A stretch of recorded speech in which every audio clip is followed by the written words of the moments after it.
ओम नमो भगवते वासुदेवाय नमः। आज वैकुंठ चतुर्दशी के शुभ अवसर पर आप सुनेंगे वैकुंठ चतुर्दशी की व्रत कथा। समस्त चतुर्दशी तिथियों में कार्तिक मास के शुक्ल पक्ष की वैकुंठ चतुर्दशी सर्वोत्तम चतुर्दशी मानी जाती है। आज के दिन भगवान विष्णु जी अर्थात हरि और भगवान शिव अर्थात हर के मिलन का दिन होता है।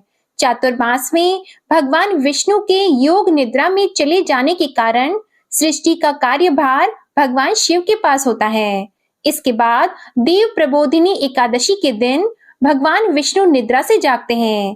तब चतुर्दशी के दिन बैकुंठ के द्वार खुलते हैं और भगवान शिव सृष्टि का कार्यभार पुनः भगवान विष्णु जी को सौंपने बैकुंठ जाते हैं। इसी उपलक्ष्य में बैकुंठ चतुर्दशी धूमधाम से मनाई जाती है। मान्यताओं के अनुसार इस दिन श्री हरि विष्णु और महादेव की पूजा करने से साधक को बैकुंठ धाम की प्राप्ति होती है और भगवान शिव की कृपा से समस्त पाप नष्ट होकर व्यक्ति को मोक्ष मिलता है। आइए अब सुनिए बैकुंठ चतुर्दशी की कुछ प्रमुख व्रत कथाएं। पौराणिक कथा के अनुसार एक बार की बात है, नारद जी पृथ्वी लोक से घूमकर वैकुंठ धाम पहुंचते हैं। भगवान विष्णु उन्हें आदर पूर्वक बिठाते हैं और प्रसन्न होकर उनके आने का कारण पूछते हैं। तब नारद जी कहते हैं, हे प्रभु, आपने अपना नाम कृपा निधान रखा है, इससे आपको जो प्रिय भक्त हैं वही तर पाते हैं। जो सामान्य नर नारी हैं वह वंचित रह जाते हैं। इसलिए आप मुझे कोई ऐसा सरल मार्ग बताएं जिससे सामान्य भक्त भी आपकी भक्ति कर मुक्ति पा सके। यह सुनकर भगवान विष्णु जी बोले, हे नारद, मेरी बात सुनो। कार्तिक शुक्ल पक्ष की चतुर्दशी तिथि को जो नर और नारी व्रत का पालन करेंगे और श्रद्धा भक्ति से मेरी पूजा अर्चना करेंगे, उनके लिए स्वर्ग के द्वार साक्षात खुले होंगे। इसके बाद विष्णु जी जय विजय को बुलाते हैं और उन्हें कार्तिक चतुर्दशी को स्वर्ग के द्वार खुला रखने का आदेश देते हैं। भगवान विष्णु कहते हैं कि इस दिन जो भी भक्त मेरा थोड़ा सा भी नाम लेकर पूजन करेगा वह वैकुंठ धाम को प्राप्त होगा। अब सुनिए वैकुंठ चतुर्दशी की दूसरी कथा। पौराणिक मत अनुसार एक बार भगवान विष्णु जी देवाधिदेव महादेव का पूजन करने के लिए काशी आए। वहां मणिकर्णिका घाट पर स्नान करके उन्होंने 1000 स्वर्ण कमल पुष्पों से भगवान विश्वनाथ के पूजन का संकल्प किया। अभिषेक के बाद जब वे पूजन करने लगे तो शिवजी ने उनकी भक्ति की परीक्षा के उद्देश्य से एक कमल पुष्प कम कर दिया। भगवान श्री हरि को पूजन की पूर्ति के लिए 1000 कमल पुष्प चढ़ाने थे। एक पुष्प की कमी देखकर उन्होंने सोचा, मेरी आंखें भी तो कमल के ही समान हैं, मुझे कमल नयन और पुंडरीकाक्ष कहा जाता है। यह विचार कर भगवान विष्णु अपनी कमल समान आंख चढ़ाने को प्रस्तुत हुए। विष्णु जी की इस अगाध भक्ति से प्रसन्न होकर देवाधिदेव महादेव प्रकट होकर बोले, हे विष्णु, तुम्हारे समान संसार में दूसरा कोई मेरा भक्त नहीं है। आज की यह कार्तिक शुक्ल चतुर्दशी अब बैकुंठ चतुर्दशी कहलाएगी और इस दिन व्रत पूर्वक जो पहले आपका पूजन करेगा उसे बैकुंठ लोक की प्राप्ति होगी। भगवान शिव ने इसी बैकुंठ चतुर्दशी को करोड़ों सूर्यों की कांति के समान वाला सुदर्शन चक्र भगवान विष्णु जी को प्रदान किया। शिव जी और विष्णु जी कहते हैं कि इस दिन स्वर्ग के द्वार खुले रहेंगे। मृत्यु लोक में रहने वाला कोई भी व्यक्ति इस व्रत को करता है वह अपना स्थान बैकुंठ धाम में सुनिश्चित करेगा। बोलिए भगवान विष्णु जी और शिव जी की जय। अब सुनिए बैकुंठ चतुर्दशी की तीसरी कथा। जय और विजय दोनों भगवान विष्णु के नित्य पार्षद अर्थात द्वारपाल और महापुरुष थे। सनक, सनंदन, सनातन और सनत कुमार ये चारों सनकादि ऋषि कहलाते हैं। ये सदा छोटे से बालक के रूप में रहते हैं और ब्रह्मा के पुत्र हैं। एक बार उनके मन में भगवान विष्णु के दर्शन की इच्छा उत्पन्न हुई, इसलिए वो उनके वैकुंठ लोक में गए। वैकुंठ के द्वार पर जय और विजय नाम के 2 द्वारपाल थे। जय और विजय ने सनकादि ऋषियों को द्वार पर ही रोक लिया और भीतर जाने से मना करने लगे। उनके इस प्रकार मना करने पर सनकादिक ऋषियों ने क्रोध में कहा, अरे मूर्खों, हम तो भगवान विष्णु के भक्त हैं, हमारी गति कहीं भी नहीं रुकती है। हम विष्णु जी के दर्शन करना चाहते हैं, तुम हमें उनके दर्शन से क्यों रोकते हो? तुम लोग तो भगवान की सेवा में रहते हो, तुम्हें तो उन्हीं के समान समदर्शी होना चाहिए। जैसा कि भगवान का स्वभाव परम शांतिमय है, तुम्हारा स्वभाव भी वैसा ही होना चाहिए। हमें भगवान विष्णु के दर्शन के लिए जाने दो। सनकादि ऋषियों के इस प्रकार कहने पर भी जय और विजय उन्हें वैकुंठ के अंदर जाने से रोकने लगे। जय और विजय के इस प्रकार रोकने पर सनकादि ऋषियों ने क्रोधित होकर कहा, भगवान विष्णु के समीप रहने के बाद भी तुम लोगों में अहंकार आ गया है और अहंकार का वास वैकुंठ में नहीं हो सकता। इसलिए हम तुम्हें शाप देते हैं कि तुम लोग मृत्यु लोक में जाओ। उनके इस प्रकार शाप देने पर जय और विजय भयभीत होकर उनके चरणों में गिर पड़े और क्षमा मांगने लगे। सनकादिक से भेंट करने के लिए भगवान विष्णु और लक्ष्मी जी अपने समस्त पार्षदों के साथ उनके स्वागत के लिए पधारे। भगवान विष्णु ने उनसे कहा, हे मुनीश्वरों, ये जय और विजय मेरे पार्षद हैं। इन दोनों ने अहंकार में आकर आपका अपमान करके अपराध किया है। आप लोग मेरे प्रिय भक्त हैं और इन्होंने आपकी अवज्ञा करके मेरी भी अवज्ञा की है। इनको शाप देकर आपने उत्तम कार्य किया है। इन्होंने ब्राह्मणों का तिरस्कार किया है और उसे मैं अपना ही तिरस्कार मानता हूँ। मैं जय और विजय की ओर से क्षमा याचना करता हूँ। सेवकों का अपराध होने पर भी संसार स्वामी का ही अपराध मानता है, इसलिए मैं आप लोगों की प्रसन्नता की भिक्षा चाहता हूँ। भगवान के इन मधुर वचनों से सनकादिक ऋषियों का क्रोध तुरंत शांत हो गया। भगवान की इस उदारता से वे आनंदित हुए और बोले, आप धर्म की मर्यादा रखने के लिए ही ब्राह्मणों को इतना आदर देते हैं। हे नाथ, हमने इन निरपराध पार्षदों को क्रोध के वश में होकर शाप दे दिया है, इसके लिए हम क्षमा चाहते हैं। आप उचित समझें तो इन द्वारपालों को क्षमा करके हमारे शाप से मुक्त कर सकते हैं। तब भगवान विष्णु ने कहा, हे मुनिगणों, मैं सर्वशक्तिमान होने के बाद भी ब्राह्मणों के वचन को असत्य नहीं करना चाहता, क्योंकि इससे धर्म का उल्लंघन होता है। आपने जो शाप दिया है वह मेरी ही प्रेरणा से हुआ है। तब सनकादिक ने कहा कि जय और विजय को 3 जन्म लेने होंगे, तब ये श्राप से मुक्त हो जाएंगे। यहाँ पर ध्यान देने की बात है कि जो भक्त भगवान को पा लेता है उसे महापुरुष कहते हैं। उस पर माया, काम, क्रोध, लोभ आदि कभी भी फिर हावी नहीं हो सकते। इसलिए सनक, सनंदन, सनातन और सनत कुमार व जय और विजय ये महापुरुष हैं, क्योंकि भगवान के लोक में केवल महापुरुष ही रहते हैं। इसलिए जय और विजय को अहंकार नहीं हुआ था और सनकादिक को भी क्रोध नहीं हुआ था। वो लीला कर रहे थे। इस बात को बाद में विष्णु जी ने भी कहा है कि जो कुछ हुआ वो मेरी ही प्रेरणा से हुआ। जय और विजय अपने पहले जन्म में हिरण्यकशिपु और हिरण्याक्ष के रूप में जन्मे। भगवान विष्णु ने वराह अवतार लेकर हिरण्याक्ष का वध और नरसिंह अवतार से हिरण्यकशिपु का वध किया। दूसरे जन्म में दोनों रावण और कुंभकर्ण के रूप में जन्मे और राम अवतार के हाथों मारे गए।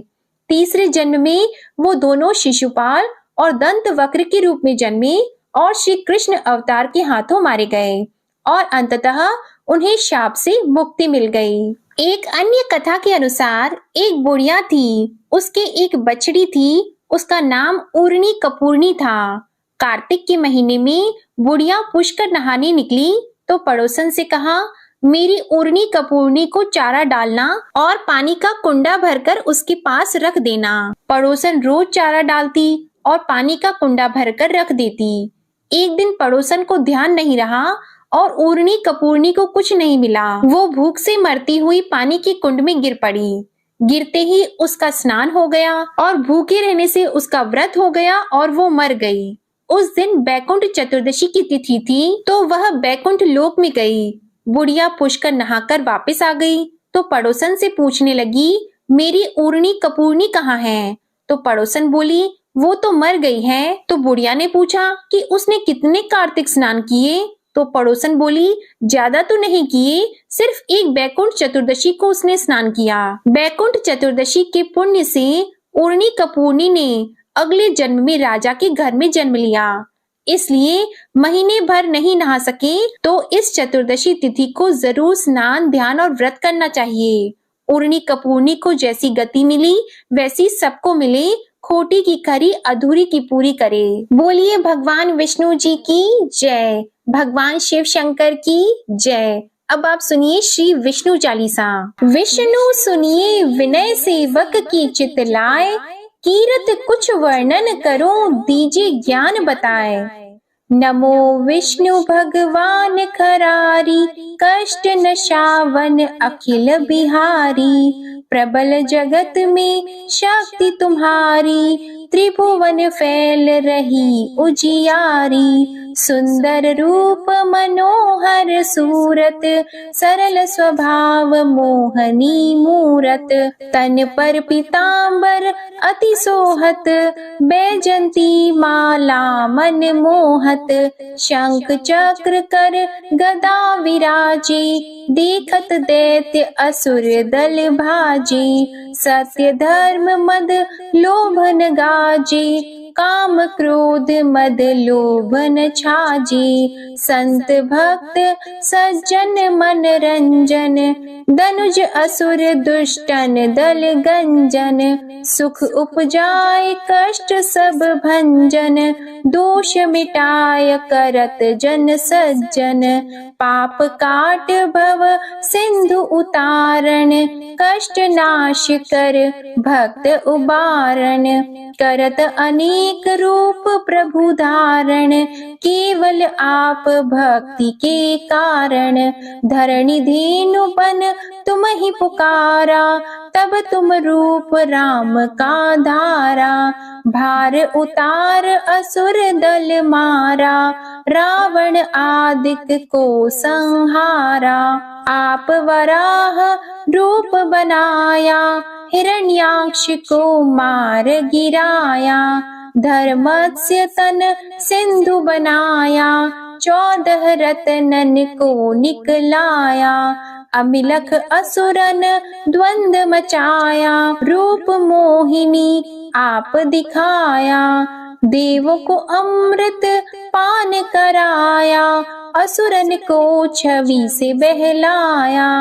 कूर्म रूप धर सिंधु मझाया, मंदराचल गिरि तुरत उठाया। शंकर का तुम फंद छुड़ाया, भस्मासुर को रूप दिखाया। वेदन को जब असुर डुबाया, कर प्रबंध उन्हें ढूंढवाया। मोहित बन कर खल ही नचाया, उस ही कर से भस्म कराया। असुर जलंधर अति बलदाई, शंकर से उनकी न लड़ाई। हार पार शिव सकल बनाई, कीन सती से छल खल जाई। सुमिरन कीन तुम्हें शिव रानी, बतलाई सब विपत कहानी। तब तुम बने मुनीश्वर ज्ञानी, वृंदा की सब सुरति भुलानी। देख 3 धनुज शैतानी, वृंदा आए तुम्हें लपटानी। हो स्पर्श धर्म क्षति मानी, हना असुर उर शिव शैतानी। तुमने ध्रुव प्रहलाद उबारे, हिरणाकुश आदिक खल मारे। गणिका और अजामिल तारे, बहुत भक्त भव सिंधु उतारे। हरहु सकल संताप हमारे, कृपा करहु हरि सिरजनहारे।